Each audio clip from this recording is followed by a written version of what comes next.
बहुत बहुत धन्यवाद और आप सब लोगों को मेरा नमस्कार। आशा करती हूँ बढ़ती हुई गर्मी में और बढ़ती हुई महंगाई में आप सब लोग ठीक होंगे। ये स्पेशल प्रेस वार्ता जो है हम लोग देश के हर राज्य की राजधानी में कर रहे हैं और इसलिए कर रहे हैं क्योंकि पिछले 8 साल से तो महंगाई कमर तोड़ ही रही थी, लेकिन 1 अप्रैल से जो नया वर्ष शुरू हुआ, वित्तीय वर्ष 1 अप्रैल से शुरू हुआ, 2 अप्रैल से चैत का हिंदू नया वर्ष शुरू हुआ, कहीं ना कहीं सरकार ने एक गिफ्ट दी है और सरकार की जो गिफ्ट है, सरकार का जो तोहफा है, वो आम आदमी की कमर तोड़ रहा है 1.5 लाख करोड़ रुपए से। और ये हम कोई चांद तारे से तोड़कर फिगर नहीं लाए हैं। मैं भी आपको 2 मिनट में बताऊंगी कि ये फिगर हम कहाँ से लाए हैं। चाहे पेट्रोल का दाम हो, चाहे रसोई गैस का दाम हो, चाहे आटे का दाम हो, चाय पत्ती का दाम हो, नींबू का दाम हो, हर दाम में आग लगी हुई आज की तारीख में। तो सबसे पहले तो मैं ये कहना चाहूंगी कि 1.5 लाख करोड़ रुपए का प्रहार हुआ है आम जनता पर। नए साल में मोदी जी का ये तोहफा है। आज सवेरे एक बहुत बड़ी रिपोर्ट आई और उस रिपोर्ट ने कहा कि परचेजिंग पावर पैरिटी के अनुसार हमारे देश में घरेलू रसोई गैस के दाम दुनिया में सबसे ज्यादा हैं। पेट्रोल का दाम तीसरा सबसे ज्यादा है और डीजल का दाम 7वां सबसे ज्यादा है। और सिर्फ यही चौंकाने वाला फिगर नहीं है कि रसोई गैस सबसे ज्यादा दुनिया में महंगी हिंदुस्तान में, या पेट्रोल सबसे तीसरा महंगा हिंदुस्तान में, या डीजल सबसे 7वां महंगा हिंदुस्तान में। चौंकाने वाली बात यह है कि करीब करीब 1/4 दिन की आम भारतीय की कमाई, आम भारतीय की एक दिन की औसतन कमाई का 1/4 हिस्सा पेट्रोल में, करीब 21% हिस्सा डीजल में और करीब 15.5% हिस्सा रसोई गैस में जा रहा है। आम आदमी की दिन की औसतन कमाई का 1/4 हिस्सा पेट्रोल डीजल में 21% और 15.5% से ऊपर रसोई गैस में जा रहा है। घर चलाने का जो साबुन, तेल, कंघी, अनाज, पानी का खर्चा होता है, वो पिछले 6 महीने में करीब 10% बढ़ा है और पिछले 2 साल में करीब 45% उसमें बढ़ावट आई है। और हम ऐसे ही नहीं बोल रहे हैं। आज नींबू खरीदने चले जाइए तो नींबू अब खट्टा नहीं, कड़वा हो गया है, क्योंकि नींबू का दाम 80 रुपए तो पिछले 5 ही दिन में बढ़ा है। नींबू 300 रुपए से ऊपर बिक रहा है। सब्जियां, तोरी खाते हैं लोग गर्मी में, भिंडी खाते हैं, शिमला मिर्च खाते हैं, हरी मिर्च खाते हैं, ये सब शतक लगा चुकी हैं, 100 के पार है। थोड़ी सी बात अब पेट्रोल डीजल की ज्यादा विस्तृत रूप से कर लेते हैं।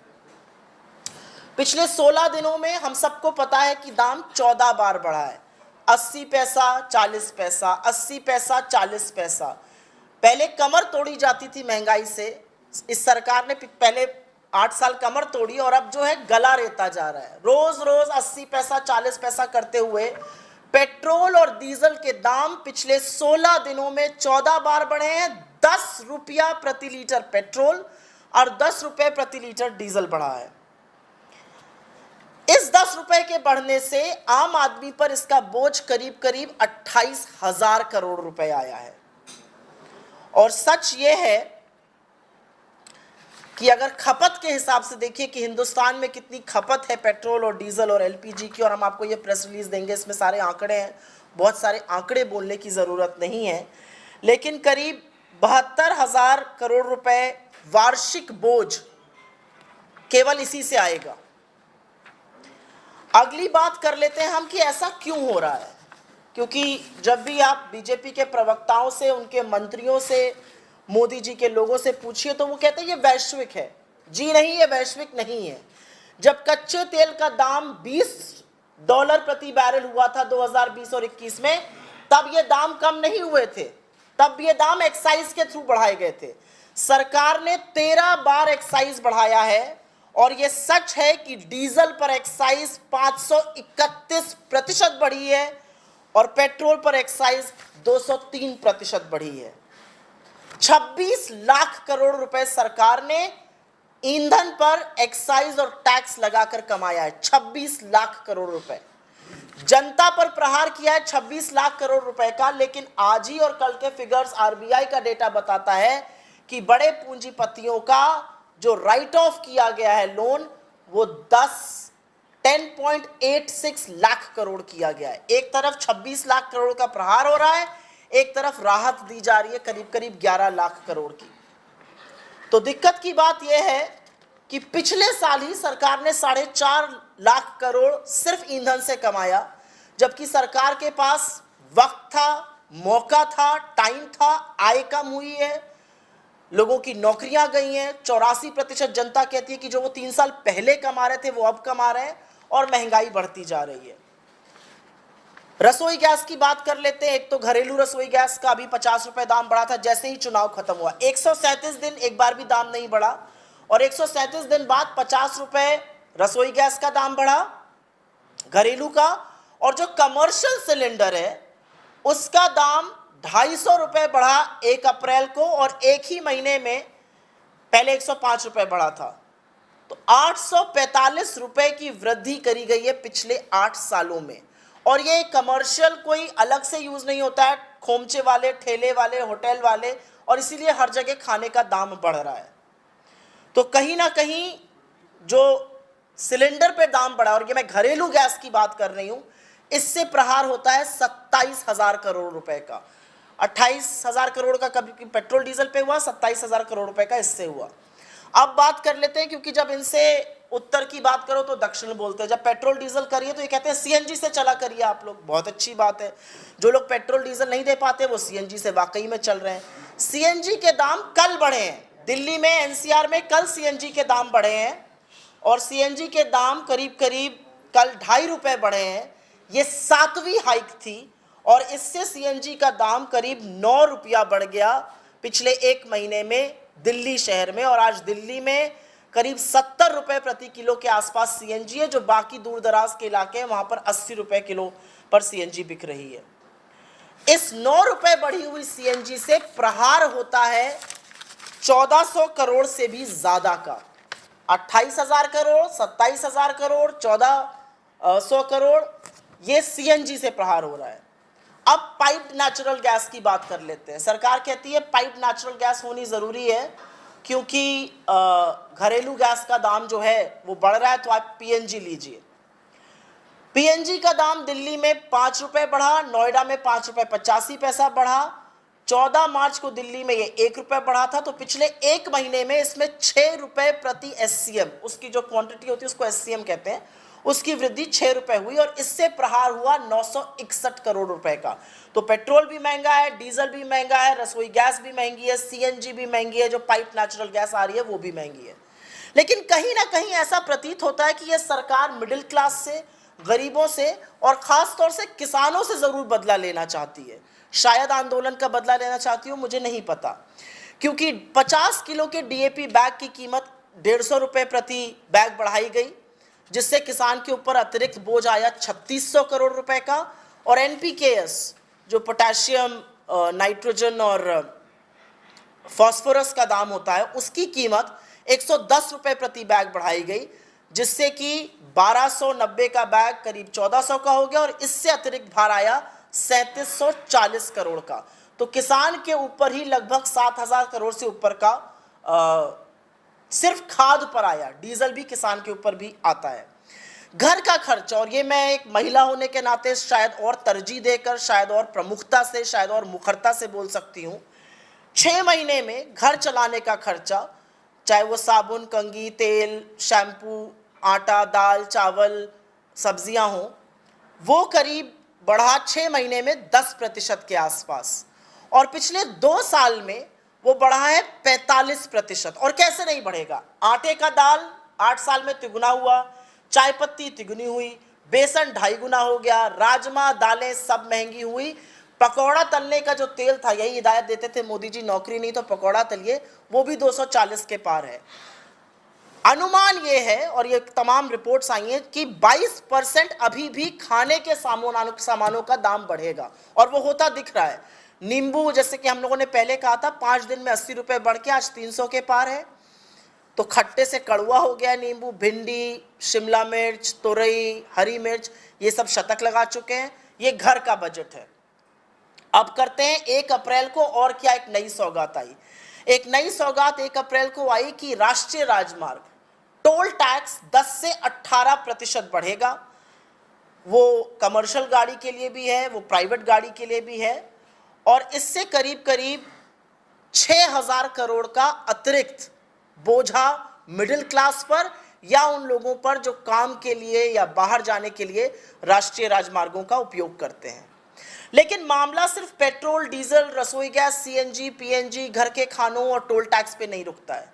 मामला और गर्दन तो जो रोगी हैं, जो मरीज हैं, जो पेशेंट हैं, उनकी भी उमेठी जा रही है।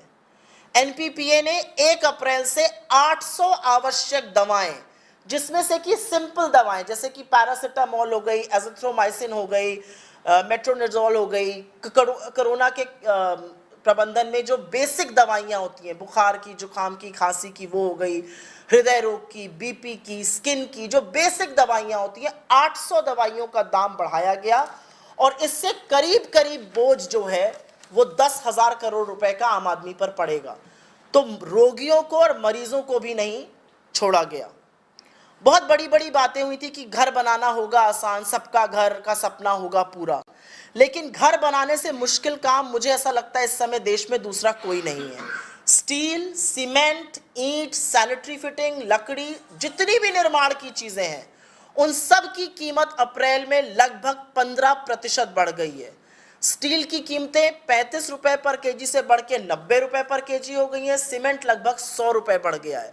तो घर बनाना पहले से भी ज्यादा मुश्किल हो गया और घर का जो सपना देख रहे थे लोग कि होम लोन पर जो टैक्स की राहत और रियायत मिलती थी, उस पर भी प्रहार किया गया है। पहले यह था कि फर्स्ट होम लोन लेने वाले को अगर वो 1.5 लाख से ऊपर का ब्याज है तो उस पर राहत मिलती थी, वो राहत विड्रॉ कर ली गई है। पीएफ अकाउंट, आप लोग सब लोग नौकरी पेशा लोग हैं, आप सबका पीएफ कटता है, प्रोविडेंट फंड, और कहीं ना कहीं ये रिटायरमेंट का पैसा होता है, ये छूते नहीं है। हम सब लोगों ने जब भी नौकरी करी इसको छुआ नहीं कि जब रिटायर होंगे तो ये पैसा घर बनाने में, बच्चों की पढ़ाई में, शादी ब्याह में, बड़े खर्चों में यूज करेंगे। इसको एज अ कंटिजेंसी फंड रखा जाता था।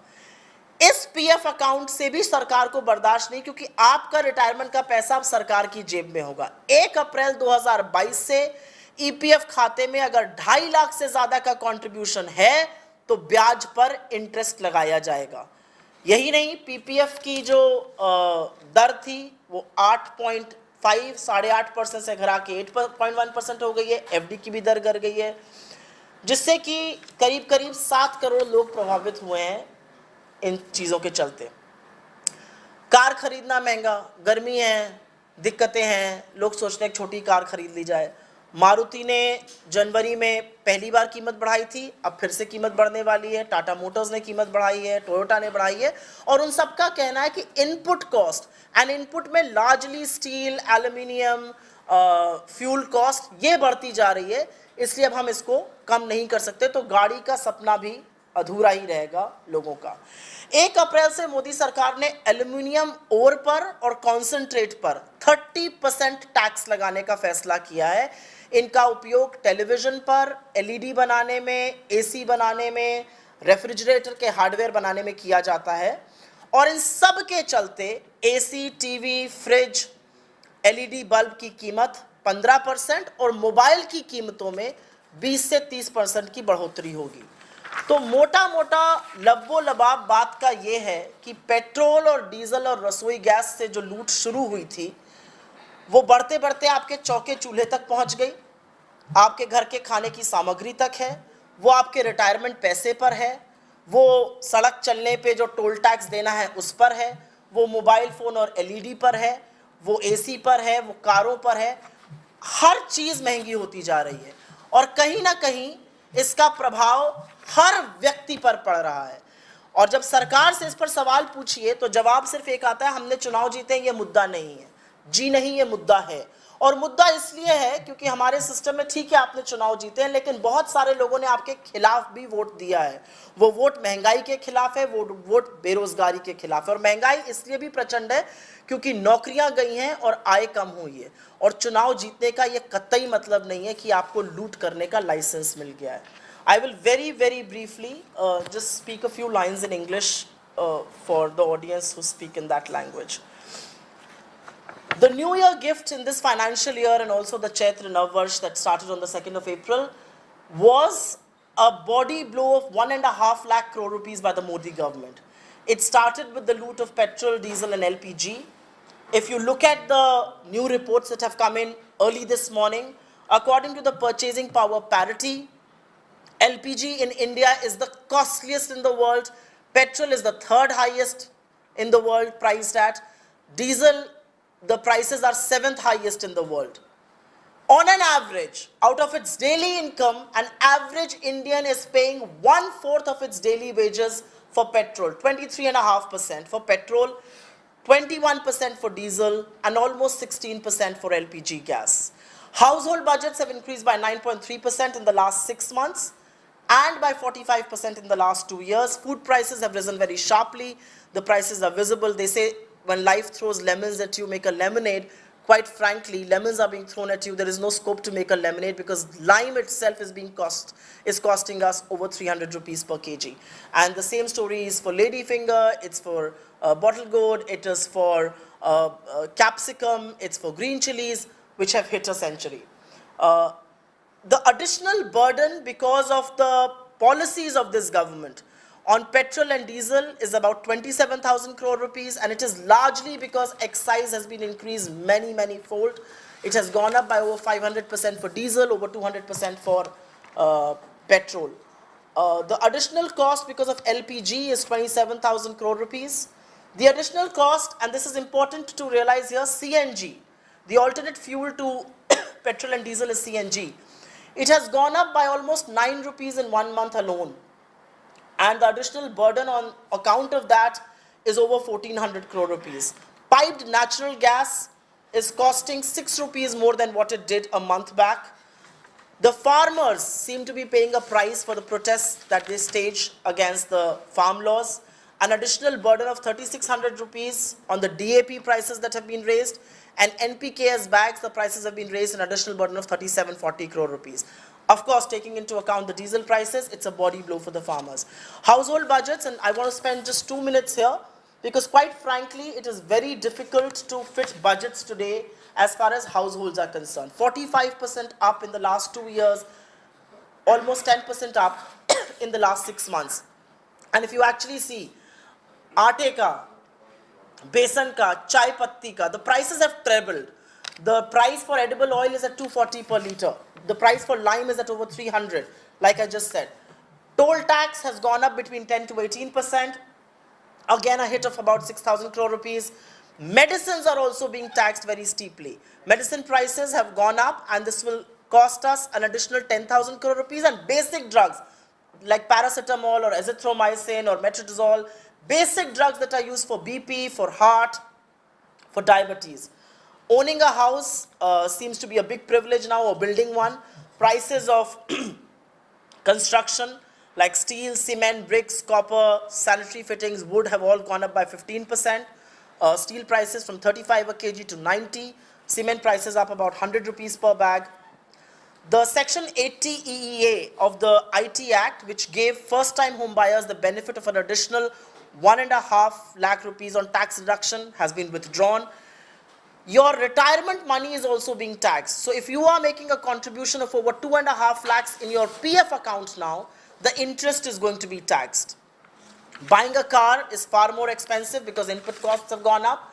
And last but not the least, because of a 30% duty on aluminium ore and concentrate, prices of AC, TV, fridge and LED bulb are likely to go up by 15%, and mobile phones by about 25 to 30%. So in a nutshell, prices are going up across categories, whether it is for the students, for the salaried middle class, for the farmers, for the poor. And this is nothing but taxing the poor to pay the rich.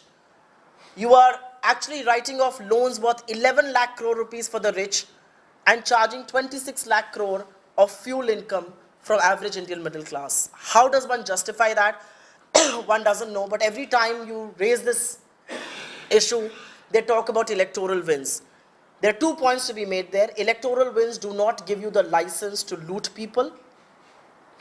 And yes, there were people who voted for you, and which is why you are in power, but there are as many, if not more number of people who voted against you.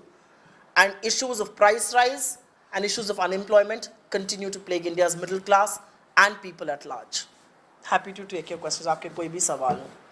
उसके मुकाबले तो diesel petrol में price rise तकरीबन 1.5 गुना ही है जो जा रहा है। हरियाणा के मुख्यमंत्री क्या आंकड़े देकर बात करने में विश्वास करते हैं? मुझे नहीं लगता है, क्योंकि 84% इस देश की आबादी, और इस देश का हिस्सा हरियाणा भी है, 84% इस देश की आबादी की आय कम हुई है, और वो आज वो कमा रहे हैं जो वो 3 साल पहले कमा रहे थे। 15 करोड़ इस देश के ऐसे परिवार हैं जिनकी आय आधी हो गई है, और जिन चीज़ों के दाम की हम बात कर रहे हैं, चाहे पेट्रोल हो, डीजल हो, एलपीजी हो, टोल टैक्स हो, ये हर व्यक्ति को प्रभावित करता है। और सच तो ये है कि ये गरीबों पर सबसे बड़ा प्रहार है, ये मिडिल क्लास पर सबसे बड़ा प्रहार है। आज देश में बेरोजगारी बढ़ी है, आज देश में लोगों की नौकरी गई है, आय कम हुई है, और ऐसी सूरत में महंगाई बढ़ना और इस तरह की असंवेदनशील बात करना मुझे लगता है किसी भी सरकार को शोभा नहीं देता है। मैम, इतना महंगाई बढ़ गई है हर रोज, फिर भी मोदी दोबारा फिर क्यों जीत जाते हैं? बीजेपी क्यों आ रही है? क्या कारण है? कांग्रेस कमजोर हो रही है? उसके बाद एक सुन ले, फिर आपका एडिशन में ले लेंगे। लेट मी जस्ट लिसन ना। कांग्रेस कमजोर हो रही है इसलिए, या कुछ और कारण है? क्या आप यही सवाल आप करें। इस सवाल के 2 जवाब हैं, और मैं पहला जवाब देती हूँ और उसके बाद थोड़ा विस्तृत रूप से दूसरा जवाब दूंगी। पहला जवाब ये है कि ये मानना क्योंकि हम जीत रहे हैं तो ये मुद्दा नहीं है, ये मुद्दे से हटाने की बात है।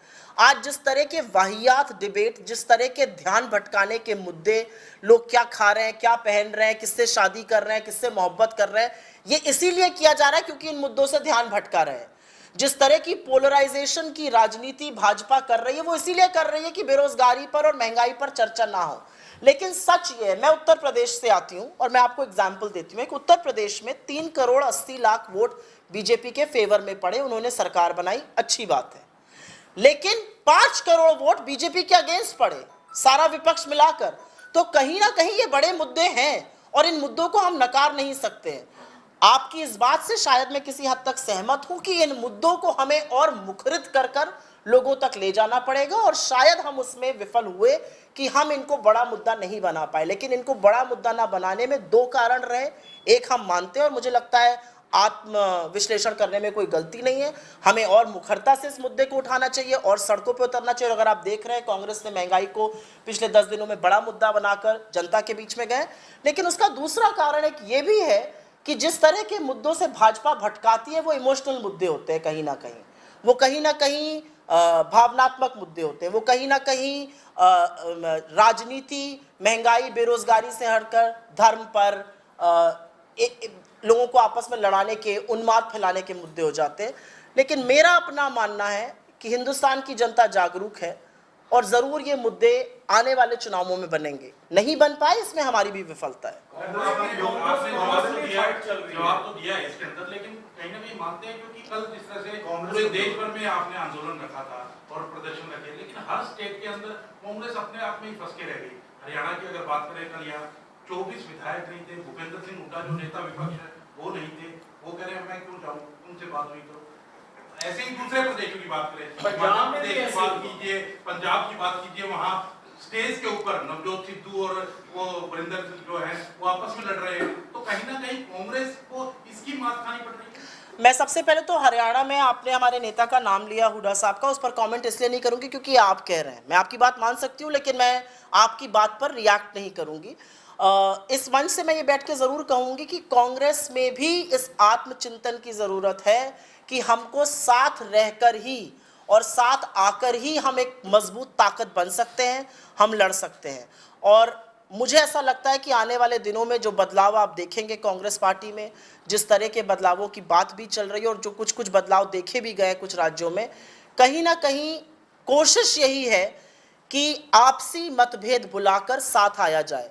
हम लोग तो बहुत जूनियर हैं, लेकिन क्योंकि पार्टी के मजबूत सिपाही अपने आप को मानते हैं और शिद्दत से लड़ाई लड़ते हैं, हम लोग हर व्यक्ति से यही अपील कर सकते हैं कि लड़ाई बहुत बड़ी है। आप सिर्फ एक दम्भ और अहंकारी सरकार से नहीं, उनके सारे संसाधनों से, इलेक्टोरल बॉन्ड में 95% पैसे से, सारी संस्थाओं से जो भाजपा के फ्रंटल्स बन चुके हैं, CBI, ED, इनकम टैक्स, और एक बहुत ही आप लोग तो बहुत निष्पक्ष पत्रकारिता करते हैं, लेकिन कुछ नोएडा के जो कमांडो वॉरियर एंकरों से एक साथ लड़ते हैं। काफ़ी जगहों पर लड़ाई करनी पड़ रही है और इस लड़ाई में ज़रूरी है कि हम सब लोग अपने मतभेद भुलाकर साथ आकर लड़ाई लड़ें और तभी इन मुद्दों को मुखरित कर पाएंगे। हाईकमान को बदलने की जरूरत है मैम, कहीं क्योंकि लगातार मैंने आपके सवाल का जवाब दे दिया है। कहीं बन रहा है लगातार। मैं आपको इसका जवाब दे देती हूँ आज। मैम आपने नोएडा की बात की, आप खुद जर्नलिस्ट रहे हो, 1998 साल तक आपने जर्नलिज्म की है, एक चैनल को आपने हेड किया, बहुत से चैनल में असिस्टेंट के तौर पे काम किया। आपको कितना लगता था कि सरकार के ऊपर आपका दबाव रहता था? मुझे नहीं लगता था मेरे ऊपर बिल्कुल भी दबाव रहता था। आज क्यों, अगर 2019 तक नहीं था तो आज 2 साल में इतनी जर्नलिज्म चेंज हो चुकी है कि कमांडर बन के काम करना शुरू कर दिया। आपको नहीं लगता कि जो सवाल एंकर पूछते हैं वो भाजपा के प्रवक्ताओं से ज्यादा लॉयल है? आपको नहीं, आप मुझसे आप मुझे आप सारे सवाल पूछ लीजिए, फिर मैं जवाब दूंगी, मैं बहस नहीं करती हूँ। एंकर मैं भी रही हूँ और छोड़ने का एक कारण ये भी रहा है कि किसी की गुलामी नहीं कर सकते हैं। आज पत्रकारिता के नाम पर नोएडा के कमांडो वॉरियर एंकर चरण चुंबन और चरण वंदन कर रहे हैं। इसमें मुझे कोई भी दिक्कत नहीं है कहने में, क्योंकि मैं रोज शाम को उन डिबेट्स पे जाती हूं जहां पर भाजपा के प्रवक्ताओं से ज्यादा लॉयल और भाजपा के प्रवक्ताओं से ज्यादा शिद्दत से सरकार के बचाव में कमांडो वॉरियर एंकर खड़े हो जाते हैं। जिस तरह के सवाल पूछे जाते हैं, जिस तरह की भाषा का उपयोग होता है, जिस तरह की दलीलें दी जाती हैं, अगर यही जिस तरह के टॉपिक्स ही चूज किए जाते हैं, जिस तरह के न्यूज एस्टेंस ही आते हैं, मेरा अपना मानना है कि जिस शिद्दत से महंगाई पर 2014 के पहले चर्चा होती थी, जबकि ग्रोथ रेट तब बहुत हाई थी, अगर आज चर्चा हो जाए तो ये सरकार नाको चने चबवाकर पेट्रोल और डीजल का दाम 20-20, 25-25 रुपए घटाएगी। लेकिन आज कमांडो वॉरियर एंकर और एडिटर्स इस पर बहस नहीं करते हैं। आज कमांडो वॉरियर एंकर और एडिटर्स जब लिखते भी हैं ट्वीट, तो ये नहीं सरकार कुछ करेगी, वो लिखते हैं सरकारों को कुछ करना चाहिए। तो दिक्कत की बात यह है कि जब आप, जिसके पास संस्थाएं हैं, संसाधन है, सत्ता है, पावर है, उससे सवाल नहीं पूछते, और विपक्ष से तो आप कितने भी सवाल पूछ लीजिए, हमें कटघरा में खड़ा करिए, नीति हमें नहीं बनानी है। जब बनानी होगी तो सही नीति बनाइए और आगे भी बनाएंगे। मेरा जवाब है, आपने क्या सवाल पूछा था? सॉरी। ऐसा है कि ये जो डिबेट है ये किसी हद तक बेमानी है, और इसलिए बेमानी है, एक तो ये G23 और G4 मुझे समझ में नहीं आता, उसमें 4 लोग हैं या 23 लोग हैं, ये भी मेरे परे से बात है। और उन सब लोगों का संवाद कांग्रेस अध्यक्ष के साथ चल रहा है, उसमें से सब अच्छे नेता हैं, पार्टी का भला चाहते हैं। मैं महाराजगंज उत्तर प्रदेश से आती हूँ, और जब मैं वहाँ जाती हूँ और एक कांग्रेस के कमरे में 100 कार्यकर्ताओं से मिलती हूँ और उनसे भोजपुरी में पूछती हूँ के बाद तुम्हारा नेता, आपका नेता कौन है, और उनमें से 100 में से 100 महिलाएं और पुरुष अगर राहुल गांधी का नाम लेते हैं, तो मैं एक प्रेस वार्ता में या टीवी न्यूज़ में एक इंटेलेक्चुअल बनकर और कहूं कि नहीं नहीं ये गलत है और ये करिए, मुझे लगता है वो धोखाधड़ी होगी अपने प्रोफेशन के साथ, अपनी पार्टी के साथ, अपने कार्यकर्ताओं के साथ। कांग्रेस का नेता कौन होगा, इसका चयन कांग्रेस कार्यकर्ताओं को, कांग्रेस पार्टी को करना पड़ेगा। अगस्त में चुनाव घोषित हुए हैं और परिणाम आपके सामने आएंगे। मैम, आप बीजेपी की टारगेट करते हैं, एक और पार्टी आप आगे बढ़ रही है देश में, वो आपको ही लॉस कर रही है, उसका आम आदमी पार्टी, उसके बारे में क्या कहेंगे? उनका किस तरह दिल्ली से? देखिए, ऐसा है कि आम आदमी पार्टी अभी फ्लेवर ऑफ द सीजन एक होता है ना, पिक्चर हिट हो जाती है तो उस हीरो की बड़ी चर्चा होती है, तो अभी वो चर्चा चल रही है। आम आदमी पार्टी ने दिल्ली के बाद पंजाब जीता। लोकतंत्र में सबको चुनाव लड़ने का हक है, जीतने और हारने का हक है। मैं इस मंच से 2 सवाल खड़ा करती हूँ, और मैं आम आदमी पार्टी की नैतिकता पर सवाल नहीं उठा रही हूँ, लेकिन एक पॉलिटिकल राजनीतिक सवाल उठाना मेरा हक है। आम आदमी पार्टी गोवा में भी लड़ने गई, टीएमसी भी आई, और आम आदमी पार्टी उत्तराखंड में भी लड़ने गई, बसपा भी आई। जो वोट डिफरेंशियल हमारा और बीजेपी का गोवा में था, वही एग्जैक्ट वोट डिफरेंशियल टीएमसी और आपको मिलाकर था। तो अगर इस तरह की नूराकशी ना होती तो शायद वहां पर भाजपा हारती। एग्जैक्टली सेम सिचुएशन उत्तराखंड में भी हुई। 33% हमारे थे, 43% उनके थे। 37% हमारे थे, 43% 7% का इधर उधर। एग्जैक्टली आप और बीएसपी को मिला के हुआ। तो ये जो नूराकशी है ये अपने आप में सवाल खड़ा करती है, और अगर ये नूराकशी नहीं होती, ये रस्साकशी नहीं होती, तो कहीं ना कहीं नूराकशी नहीं होती तो भाजपा वहां पर हारती। आपसे मेरा एक और सवाल है, ठीक है वो मोहल्ला क्लिनिक की बात करते हैं, स्कूलों की बात करते हैं, इसमें क्या विवाद हो सकता है? मुझे लगता है एजुकेशन, हेल्थ, ये तो बेसिक चीज़ है, ये पार फॉर द कोर्स है। अगर आप सार्वजनिक जीवन में और इन पर बात नहीं कर रहे तो अपने आप में सवाल है, ये सब अपने बात में आते हैं। लेकिन जब आप एक राजनीतिक दल हैं और ख़ास तौर से जब आपके अंदर एम्बिशन है फैलने का, आगे जाने का, तो एक ये सवाल ज़रूर उठता है कि आपकी राजनीतिक विचारधारा क्या है, आपकी पॉलिटिकल आइडियोलॉजी क्या है। ठीक है, स्कूल, शिक्षा, ये सारी बातें अपनी जगह है, लेकिन जो आइडियोलॉजी होती है ना, वो कंटेंशियस इश्यूज पर होती है। क्योंकि जब दिल्ली में दंगे हो रहे थे तो अरविंद केजरीवाल जी कहीं नहीं दिखाई दिए थे, एक भी दंगे की साइड पर नहीं गए थे। जब सीए एनआरसी प्रोटेस्ट में बच्चे पीटे जा रहे थे तो वो एक भी दिन नहीं बाहर निकले। जब अनुराग ठाकुर मंच से गंदे गंदे भाषण देकर उकसा रहे थे और गाली दे रहे थे कम्युनिटी को, उन्होंने एक बार भी उन पर बयान नहीं दिया। वो एक बार भी गुजरात दंगों पर बात नहीं करते, वो एक बार भी सरकार के खिलाफ मुंह खोलकर जो कंटेंशियस इश्यूज होते हैं उस पर नहीं बोलते हैं। तो दिक्कत की बात यह है कि आपकी जो पॉलिटिकल आइडियोलॉजी होती है वो कंटेंशियस इश्यूज पर होती है। आप इस देश के संविधान में कितना यकीन रखते हैं, आप सेक्युलर हैं कि नहीं हैं। आपने ये जवाब क्यों नहीं दिया कि महात्मा गांधी की फोटो आपके प्रशासन से क्यों गायब हो गई पंजाब से। हम चाहते हैं कि भगत सिंह की और फोटो लगे, हम तो चाहते हैं उस एयरपोर्ट का नाम भगत सिंह के नाम पर हो। लेकिन महात्मा गांधी के इस देश में जब गांधी को गाली दी जाती है तो अरविंद केजरीवाल जी एक भी बयान क्यों नहीं देते हैं। तो सवाल अपने आप में उनकी पॉलिटिकल आइडियोलॉजी पर उठेंगे। मेरा अपना मानना है कि अगर वो बढ़ना चाहते हैं और इसमें कोई दिक्कत नहीं है, राजनीतिक महत्वाकांक्षा अच्छी चीज़ होती है, लेकिन जनता उनसे पॉलिटिकल आइडियोलॉजी पर भी सवाल पूछेगी, क्योंकि राजनीतिक विचारधारा बहुत ज़रूरी है अपनी बताना, और इससे वो छिप नहीं सकते हैं। कांग्रेस को लॉस होगा, आपको लगता है कि नुकसान जो आपका कांग्रेस को मुझे नहीं लगता। मुझे लगता है कि पंजाब एक स्टेट में वो बढ़े हैं, मुझे नहीं लगता कि उनके बिकॉज हमारा लॉस हो रहा है। मुझे ऐसा लगता है कि बहुत सारी विपक्षी पार्टियों को ये सोचना है कि क्या आप भाजपा को हराना चाहते हैं या आप कांग्रेस का नुकसान करना चाहते हैं। क्योंकि एक बात ये भी सच है, और ये मैं किसी दम या अहंकार से नहीं बोल रही हूँ। अगर आप एक फुटप्रिंट ही देख लीजिए, 1300 उनके विधायक, 800 हमारे विधायक पूरे देश में, 700 समथिंग हमारे, 1200 समथिंग उनके। तो फलक्रम जो ऑपोजिशन यूनिटी का है, वो जो धुरी है, वो कांग्रेस को ही बनना पड़ेगा। तो मुझे ऐसा लगता है कि अन्य विपक्ष को भी थोड़ा सा ये गंभीर चिंतन करना पड़ेगा कि क्या आप भाजपा को हराने में वाकई कमिटेड है या आप कांग्रेस का नुकसान करने के लिए चुनाव लड़ना चाहते हैं। और जो इसका जवाब देकर जिस तरफ खड़ा होगा, उससे ही उनकी राजनीतिक विचारधारा और भाजपा की खिलाफत पता चलेगी।